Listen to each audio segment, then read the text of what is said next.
আমি আপনাদের কাছে একটা গল্প প্রেজেন্ট করতে এসেছি। আমাকে ধরলে আপনারা কি করবেন, এটা কেন বলেছি, আমি কেন আগের থেকে এই কথাটা বলবো, বা এর উত্তর হচ্ছে আমি আসলে আগে থেকে জানতাম আমার নাম হানাদার লিগার বাহিনী, আমার নাম এসেছে।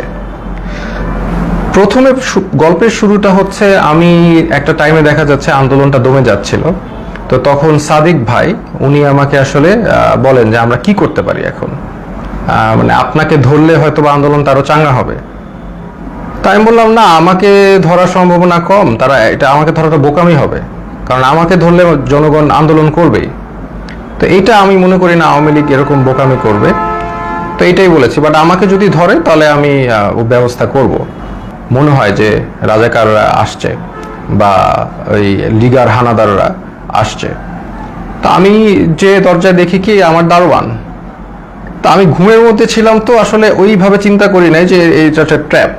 আমি খুলে দারোয়ানকে জিজ্ঞেস করতে গেলাম কি, সাথে সাথে দরজা ধাক্কা দিয়ে হানাদার লিগার বাহিনী ঢুকে গেল।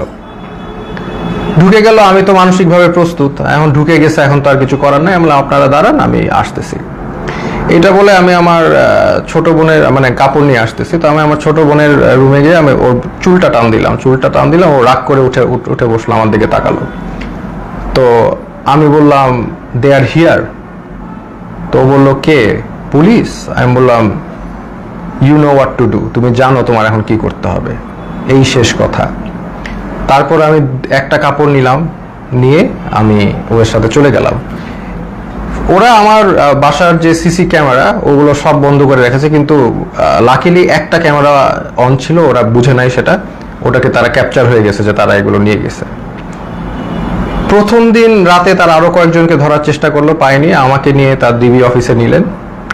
ওইখানে যে অবস্থা, মানে একটা ভয়ঙ্কর অবস্থা, মানে 80-100 জনের মতো লোক ছোট একটা স্পেসে, মানে কেউ বসলে কেউ শয়, কেউ শুইলে কেউ বসে, একসাথে সবাই শোয়ার স্পেস নাই।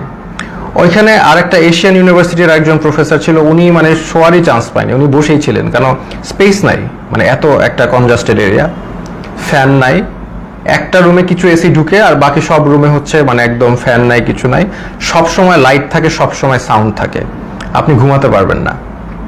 তো ওইখানে ঢুকে প্রথম দিন তো আমার খুব মানে অবস্থা ভালো না। আমার তেমনি আপনারা জানেন স্পাইনে প্রবলেম হওয়ার কারণে আমার এমনি সবসময় পেইনে থাকে, আমি নিউরোলজিক্যাল পেইনে থাকি। ফিজিওথেরাপি করলে কমে, আবার নাহলে বেড়ে যায়। সেই সিচুয়েশনে আমাকে এরকম একটা জায়গায় নিয়ে গেল যেখানে আমার কোনো বসার জায়গা নেই, সব পুরাটাই ফ্লোর, হার্ড ফ্লোর, তাও আবার মুভ করার তো কোনো স্কোপই নাই, শত শত মানুষ। তো এরকম জায়গায় প্রথম একদিন ছিলাম, ওই রাতে ছিলাম। তারপরের দিন ওরা আমাকে ডেকে নিয়ে গেল উপরে নিয়ে তারা আমাকে প্রশ্ন করলো যে আপনি ব্র্যাকে কয়জন শিবির আছে। আমি বললাম আমি তো শিবির করি না, আমি কিভাবে জানবো ব্র্যাকে শিবির কয়জন আছে বাকি। এরকম অনেক প্রশ্ন করলো বারবার। তারপর অ্যাট ওয়ান পয়েন্ট তাদের মধ্যে ওই হানাদার লিগার বাহিনীর একজন, উনি আর কি জিজ্ঞেস করলো, বলেন তো এই কোটা দিয়ে আপনি এত কথা বলেন, কোটার পদ্ধতি কি, বিসিএস এর সিলেকশন প্রসেসটা কি। তা আমি তো আসলে বলতে পারি নাই, কারণ হচ্ছে আমি মানে মেন্টালি তো ওই লেভেলেই নাই, তাই না, আমি একটা মানে ভয়ঙ্কর একটা অবস্থায় আছি, ওই লেভেলেই নাই। তো তারপরে ওরা কি করলো, ওরা এসে আমাকে মনে করেন আমাকে ধাক্কা দিল। আমার তো স্কেচ নিয়ে হাঁটতে হয়, আপনারা জানেন, একটা লাঠি নিয়ে হাঁটতে হয়। সে আমাকে ধাক্কা দিল, তারপর আমার মুখে হিট করা শুরু করলো। তো হিট করা শুরু করলো আমাকে, 6টা হিটের পরে আমি আসলে মানে অজ্ঞান হয়ে যাচ্ছিলাম। তো অজ্ঞান হয়ে যাচ্ছিলাম, তারা আমাকে বলে না ডোন্ট এরকম করে আমাকে দাঁড় করাইলো, আবার 2-4 বার হিট করলো। তো তারপরে তারা আমাকে মানে বললো যে আপনি তো খুব খারাপ জায়গায় আসছেন, আপনার বাম পায়ে প্রবলেম, ওই ডান পাকে আমরা একদম করে আপনাকে পুরোপুরি লুলা বানাই দেবো। তো এরকম একটা কথা বললো, এবং আরেকজন লাঠি নিয়ে আসলো আমাকে মারবে। পরে ওরা লাঠি দিয়ে হিট করে নাই, না করে আমাকে ওই জায়গায় আবার সেই জায়গায় যেখানে রাখে সেখানে নিয়ে গেল। তো ওই জায়গায় আবার আমার থাকা শুরু হলো। মানে ওইখানে এমন একটা জায়গা, বললাম তো, কেউ যে এটা ফার্মের মুরগির মতো, ওইখানে কেউ মুভ করতে পারে না, কারণ এত মানুষ, এত শর্ট জায়গায় মুভ করার, কেউ হাঁটার কোনো সিস্টেম নাই। ওই যে আমি বললাম আপনাদের, কেউ শুলে, কেউ বসে, কেউ বসলে, কেউ শোয়, মানে আর সবসময় লাইট আর সাউন্ড কন্টিনিউয়াস, ঘুমানোর কোনো স্কোপ নাই। ওইখানে সবচেয়ে ভ্যালুয়েবল রিসোর্স হচ্ছে একটা বোতল, কারণ আমরা তো ফ্লোরের মধ্যে শোন, তো ওখানে তো হার্ড ফ্লোর, ওইখানে কেউ যদি একটা বোতল পায় আলহামদুলিল্লাহ, মানে এটা মানে ভ্যালুয়েবল রিসোর্স। তো ওই বোতলটার উপরে তারা মানুষ মানে পেলে যে খুশি। তা আমাকে অনেকে চিনেছে ওইখানে, চেনার কারণে দেখা যাচ্ছে 2 দিনের মধ্যে আমি একটা বোতল ম্যানেজ করলাম মাথায় দিয়ে শোয়ার জন্য ফ্লোরে। এই একটা অবস্থা। তো আরেকটা বিষয় হচ্ছে ওইখানে 80 জনের একটা টয়লেট, আর আমার তো এমনি যেহেতু হাই কমোড ইউজ করতে হয় বিকজ আমার মানে স্পাইনে প্রবলেম আছে, তো ওইখানে লো কমোড, তাও আবার 80 জনের জন্য একটা, 100 জনের জন্য একটা। তো এত লোকের একটা কমোড তো বুঝতেই পারছেন কেউ ইউজ করতে পারে না ওইভাবে। সো আমি খাওয়া কমিয়ে দিলাম because I have to go to the washroom, এটা তো যাওয়া যাবে না। আমি খুব কম খাওয়া শুরু করলাম যাতে টয়লেটে না যাওয়া লাগে। আর আরেকটা বিষয় হচ্ছে টয়লেটে ইউজ করে সাবানও তারা প্রোভাইড করে না কোনো রকম। সো এইরকম একটা কন্ডিশনে আমরা যাচ্ছি। আর এরপর থেকে আর কি আসলে জিনিসটা বুঝলাম যে বিষয়টা কি আসলে, বুঝার বিষয় ছিল, এখন আমি বুঝতে পারলাম। তো তারা প্রতিদিন ডাক দিবে, নাম কল করবে। ধরেন আপনার নাম হচ্ছে, ধরেন আমার নাম আসিফ মাহতাব, ধরে বলবে আসিফ মাহতাব, বাবার নাম শাহাবুর রহমান, এরকম বলবে, বলে নিয়ে যাবে, নিয়ে চোখ বাঁধবে, মুখ বাঁধবে, তারপর তাদেরকে ঝুলায় টর্চার করতে থাকবে, বাড়ি দিতে থাকবে বিভিন্নভাবে টর্চার, লাঠি দিয়ে পিটাবে, পায়ের তলায় পিটাবে, হাড়ের বিন্দে মারবে। মানে মানুষের শরীর নীল অবস্থায় তারা ফিরে যায়, সারা শরীর মারতে মারতে রক্ত জমাট বেঁধে নীল অবস্থায় এক একজন লোক ফিরে জাস্ট। এবং তারা সাইকোলজিক্যালি একদম মানে অবভিয়াসলি নর্মাল না, কারণ তারা এখন নাম শুনলে, তাদের নামটা ডাক দিলে তারা ভরকায় ওঠে যে এখন মনে হয় তাদেরকে নিয়ে টর্চার করবে। তো এইরকম অবস্থা আমি দেখলাম বিষয়টা যে এরকম চলছে। তো এখন এরকম চলছে, আমি তো বুঝলাম যে হয়তোবা আমার সাথেও এরকম করবে, তারা তো বলেই দিছে আমাকে পাটা ভেঙে দিবে। তো এরকম একটা করবে এবং সবার সাথেই করছে। স্পেশালি জামাতের যারা আছে তাদেরকে, মানে জামাত যেহেতু বলে ফেলছে একবার, তাদেরকে মানে অমানবিকভাবে টর্চার করছে জামাত। আর নূর ভাইয়ের সাথেও ওখানে দেখা হলো, নূর ভাইরে বললাম কি অবস্থা, তো নূর বলল যে ভাই আমাকে তো অনেক মারছে, হাত দিয়ে দেখালো, হাত নীল হয়ে গেছে। তো এই হচ্ছে সিচুয়েশনটা। আর ওখানে তো মানে আর সবসময় তো লাইট, বাইরে যে একটা আলো, বাইরে যে বৃষ্টি পড়তেছে নাকি এটা আমরা গেস করা শুরু করলাম যে বাইরে আদৌ বৃষ্টি পড়ছে কিনা, কারণ মোটা ওয়াল, কোনো উইন্ডো নাই, কোনো বাইরের কোনো আলো বাতাস তো আমি জানি নাকি, ভিতরের মধ্যে থাকি আমরা বদ্ধ ঘরে, শুধু আলো আর এই যে কনস্ট্যান্ট সাউন্ড, মানে এই একটা অবস্থা। তো এরকম যাচ্ছে, এরকম একটা অবস্থা যাচ্ছে। তো এখন দেখলাম অনেকে ভেঙে পড়তেছে। তো আমি আর কি আমি আমার মতো করে ইন্সপিরেশন দেওয়ার চেষ্টা করলাম যে আপনারা এইভাবে টর্চার হচ্ছেন, আপনি কি মনে করেন না আল্লাহ আপনাকে এটার জন্য রিওয়ার্ড দিবেন? আজকে আপনারা তো জানেন নবী করিম সাল্লাল্লাহু আলাইহি সাল্লাম বলেছেন যে আপনি যদি এইভাবে নির্যাতিত হন আপনার গুনাহ মাফ হচ্ছে, আপনাদের গুনাহ মাফ হচ্ছে। আপনার যদি গুনাহ এইখানে থাকার কারণে গুনাহ মাফ হয়ে জান্নাতুল ফেরদৌসে যেতে পারেন, এটা আপনার জন্য ভালো, নাকি এইখানে ভালো থাকলেন তারপর জাহান্নামে গেলেন, এটা ভালো? তো এইভাবে আমি সবাইকে একটু ইন্সপায়ার করার চেষ্টা করলাম, মোটিভেশন দেওয়ার চেষ্টা করলাম। আর আমার নিজের তো হেলথ কন্ডিশন ডিটোরিয়েট করতেছে প্রোগ্রেসিভলি, আর ওয়াশরুমের ইস্যুটা তো ছিলই। তো এইরকম একটা অবস্থায় সবাইকে মানে মোটিভেট করছি আমি। আর আমার নিজেরও তো ওই যে ফার্স্টের দিন যেভাবে আমার মুখে ফেসে হিট করেছে, এই পরে তো আমার একটা দিন জ্বরই ছিল, আমি শুয়েছিলাম। তো এই হচ্ছে আমাদের মানে সিচুয়েশন। আমি ওখানে একদিন শুয়েছিলাম, তারপরে আমি সবাইকে মোটিভেশন দেওয়ার চেষ্টা করি। একটা ছেলে আসলো, সেই ছেলেটা কাঁদতে কাঁদতে, স্যার আমি তো কিচ্ছু করি না, আমি জাস্ট ইলেকট্রিক্যাল কাজ করি, আমাকে ধরে নিয়ে আসছে স্যার, আর ধরে নিয়ে আমাকে টর্চার করতেছে, কাঁদতে কাঁদতে শেষ। আমি বললাম কাঁদতেছো কেন, মানে তুমি পুরুষ মানুষ না, are you not a man, তুমি কাঁদবা কেন? টর্চার করলে করবে। বলে স্যার আমাকে স্বীকার করতে বলে, আমি খুন করেছি, এই করেছি, আমি তো করি নাই স্যার। বলে করবা না, স্বীকার করবা না, তোমার পাটা যদি কেটেও ফেলে তারপরেও তুমি স্বীকার করবা না। কেন করবা? যেটা সত্যি সেটা বলবা, তুমি করবা না স্বীকার, আমাকে মেরে ফেলবে। তো ওইখানে আবার একটা জিনিস বুঝলাম যে সবাই কান্নাকাটি করে যে তাদের একটু মানে জেলে কবে যাবে, মানে তাদের জেল হচ্ছে তাদের জন্য স্বর্গ। ওইখানে যেভাবে টর্চার করে, যে নাম ডাকবে, বাবার নাম ডাকবে, দ্যাট মিনস তাদেরকে টর্চার করা হবে। তা এই জন্য তারা যদি জেলে যেতে পারে, এটার জন্য তারা দোয়া করে আল্লাহর কাছে, আল্লাহ আমাদের যাতে জেলে দেয়। তো এরকম অবস্থা। আমাকে তারপরের দিন, আমি তো অলরেডি এর মধ্যে তো আমি আমার বোনকে বলে আসছি, তার মানে আমার যে ভিডিওটা ছিল যে আমি আমার ভিডিও দেখলে আমি মৃত, হ্যাঁ, তো এই ভিডিওটা আমি আশা করছি যে পোস্ট হয়ে যাবে। আমার বোনকে যেভাবে কাজ করতে বলেছি করবে, লয়াররা কাজ করবে। তো এটা আমি আশাবাদী ছিলাম যে ইনশাল্লাহ সবাই যার যার অবস্থা থেকে কাজ করবে, স্টুডেন্ট আন্দোলন করবে, যে এইগুলো করার পরে এবং জনগণ যখন এটার এগেনস্টে কথা বলবে, আরেকটা ইস্যু হয়ে যাচ্ছে, ফার্স্ট অফ অল আরেকটা নতুন ইস্যু হয়ে যাবে, যেটা দিয়ে আবার আন্দোলন শুরু হবে। এইটা আমি জানতাম। আর এটার পরে আমাকে যদি আরো টর্চার করবে, কিন্তু এটা তাদের জন্য আরো খারাপ হবে। তো তারপরে আমাকে তারা ঠিকই গুম করা অবস্থায়, আর আমার বাবা মা যতটুকু জানলাম আমাকে গুম করে ফেলছে। তো এটা তারা বলছে, তারা স্বীকার করে না যে তারা নিয়ে আসছে। তো এই অবস্থায় তারা আমাকে কোর্টে চালান দিল। তো আমি চিন্তা করলাম যে কোর্টে যেহেতু যাচ্ছি, এখানে মিডিয়া পাইলে আমি আমার এক আঙ্গুল দেখাবো, শাহাদাত, এক উম্মা, আমরা এক উম্মা, হ্যাঁ, আমার গায়ে আমরা সবাই এক। তো এই সিম্বলটা আমি চিন্তা করেছি দেখাবো।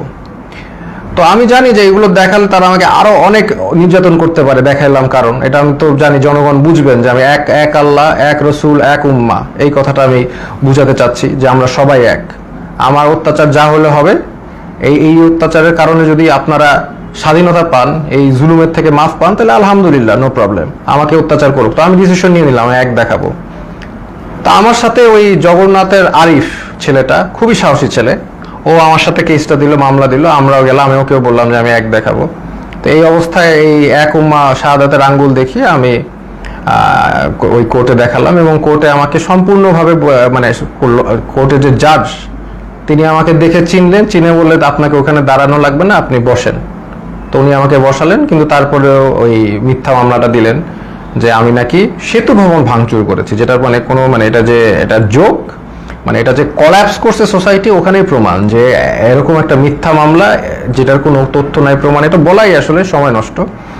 তো এই মিথ্যা মামলা উনি মানে জাজ আমাকে দিলেন, আর আমাকে আবার 6 দিনের রিমান্ড মঞ্জুর করলেন। তো ওই 6 দিনের রিমান্ড আবার গেলাম, আর এই সময়টা অনেকের সাথে পরিচয় হলো।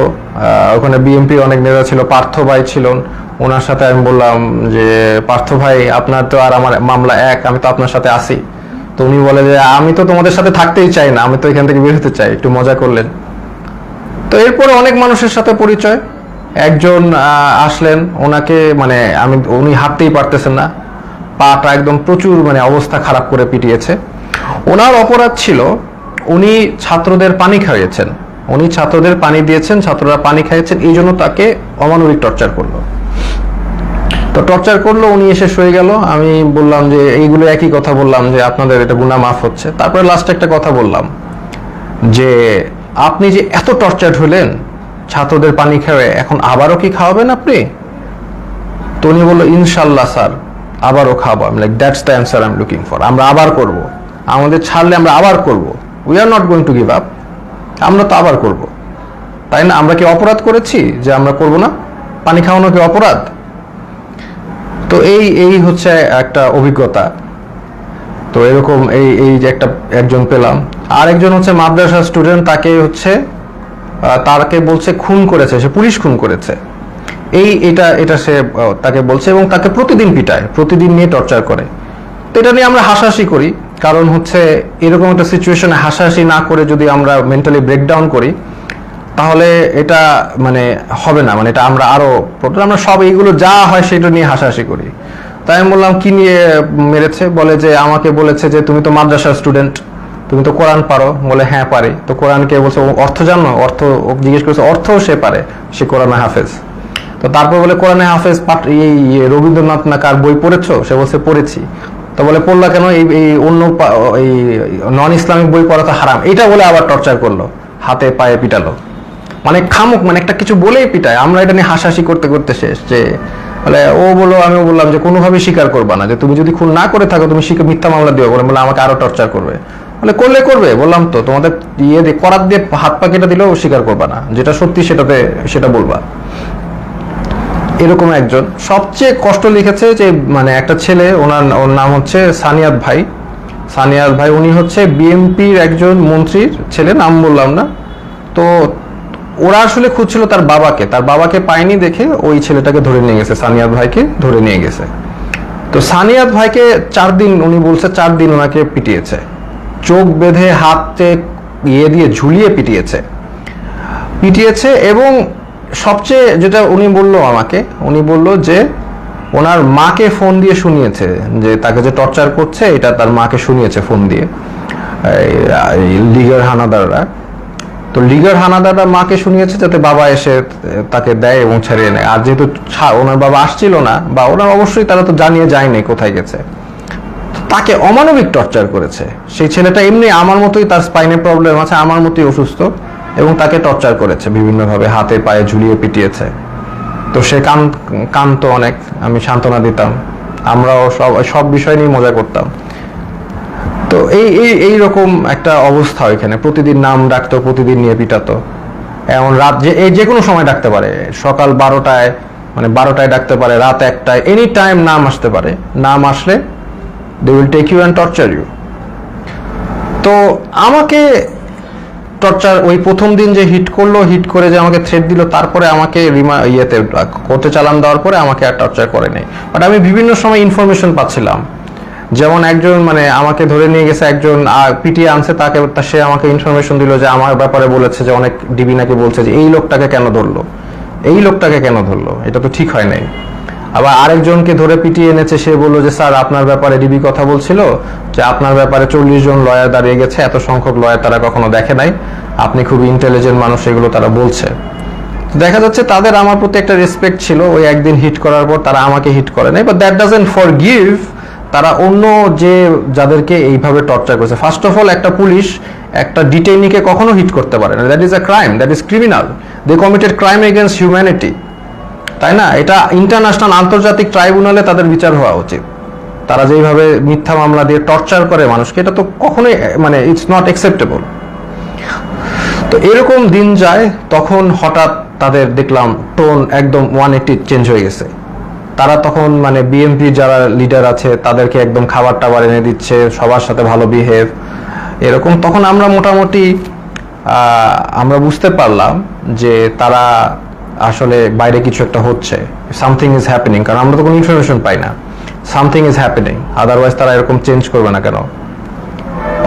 তারা ডেফিনেটলি তাদের বাইরে কিছু একটা হচ্ছে, এইটা নিয়ে তারা তাদের টোন চেঞ্জ করে ফেলেছে। এবং তারপর থেকে দেখা যাচ্ছে তারা সবার সাথে মোটামুটি ভালো বিহেভ, এবং আস্তে আস্তে ছেড়ে দিচ্ছে। মাঝখানে কিছু স্টুডেন্টদের ধরে আনলো, ওই তারাও মানে অনেক কান্নাকাটি করে শেষ। এবং একটা ছেলে ছিল যাকে আমার মনে পড়ে, খুবই স্মার্ট ছেলে, আমিনুল। তো আমিনুল হচ্ছে 14 বছর বয়স, ধরে নিয়ে আসছে। এবং অন্য যেগুলো ছেলে ছিল তারা একদম ব্রেকডাউন করেছে মেন্টালি, বাট আমিনুল ছেলেটা ও হচ্ছে মোহাম্মদপুরে থাকে খুব সম্ভবত, খুব সাহসী, নারুটোর গেঞ্জি পরে হাইটে বেড়াচ্ছে, মানে ও হি ডাজন্ট কেয়ার। এই ছেলেটা ডাজন্ট কেয়ার যে ওর সাথে এখন কি টর্চার করা বা কোথায় আসে, ও লাইক মানে চলে আসে। আমাকে বলতে, স্যার আপনি কি ড্রাগন বল জি দেখেছেন? আমি বললাম হ্যাঁ ড্রাগন বল জি দেখছি। বলে আমি দেখতেছি, আমি ওই ডিমন স্লেয়ার দেখেছি, এই দেখেছি, সেই দেখেছি। তো মানে একদম মানে হি ডাজন্ট কেয়ার, সে দেশ স্বাধীন করতে নামছে, দেশ স্বাধীনই করবে। আমিনুল নামটা ছেলেটা, ওকে 14 বছর দেখে ওকেও ছেড়ে দিয়েছে। তো এইরকম আর কি ঘটনার বিষয়গুলো। তারপরে ওইটার পর থেকে আস্তে আস্তে অনেককে ছেড়ে দিয়েছে, বা অনেকে ছাড়েনি, অনেকে তারপরেও টর্চার করেছে। তো এরকম আমরা এই অবস্থায় আমরা অনেকদিন পার করার পরে তারপরে আমাকে একদিন ডাকলো, ওরা ডেকে হঠাৎ করে আমাকে দেখলাম যে বসালো, যে স্যার আপনি ভাই কি অবস্থা, আমরা তো জব করি, মানে যেই লোকটা আমাকে হিট করেছে এবং তারাই যে টিমটা আমাকে, তারাই আমাকে ডেকে দেখি কি মানে জামাই আদর সোজা কথা করছে। তো তখন আমি বুঝতে পারতেছি না যে কি হচ্ছে। এখন হয়তো বা বুঝলাম যে সিচুয়েশন বাইরে পরিবর্তন হয়েছে, দেখি তারা আমাকে ভালোভাবে ট্রিট করছে। চা খাওয়ালো, বিস্কিট খাওয়ালো, ভালো ভালো বিস্কিট খাওয়ালো, মানে আপনি সোফায় বসেন, কমফোর্টেবলি বসেন, মানে এত রেসপেক্ট। এরকম করছে কেন? আমি তো শিওর, আমি তো মনে করছি ট্র্যাপ। আমাকে খালি বলে যে এখন বাসা তো পুড়ে যাচ্ছে, এখন আমাদের কি করা উচিত, শেখ হাসিনার কি করা উচিত। এখন আপনারা তো অনেক টিচারও তো, আপনারা তো অনেকে ছাত্রদেরকে উস্কে দিয়েছেন, এই সেই, মানে আমাদের তো এখন আগুন ধরছে বাসায়, আমাদের তো আগুন নিভানো উচিত। মানে আমি যেটা বুঝলাম, উনি চাচ্ছিল যে আমি আসলে ছাত্রদেরকে ঠান্ডা করার জন্য কোনো বক্তব্য দেই। তা আমি এভাবে কোনোভাবে রাজি হই নাই, আমি তো হব না। তো আমি বললাম যে না, একটা প্রধানমন্ত্রী কি সিদ্ধান্ত নিবে, আমি তো আসলে প্রধানমন্ত্রীর জায়গা থেকে, মানে উনি আমাকে প্রশ্ন করছে প্রধানমন্ত্রী এখন কি করলে ভালো হবে, এটা আপনি তো বলেন। সাথে ছিলাম আমি মিজানুর রহমান, টুনাইট নিউজ বাংলা।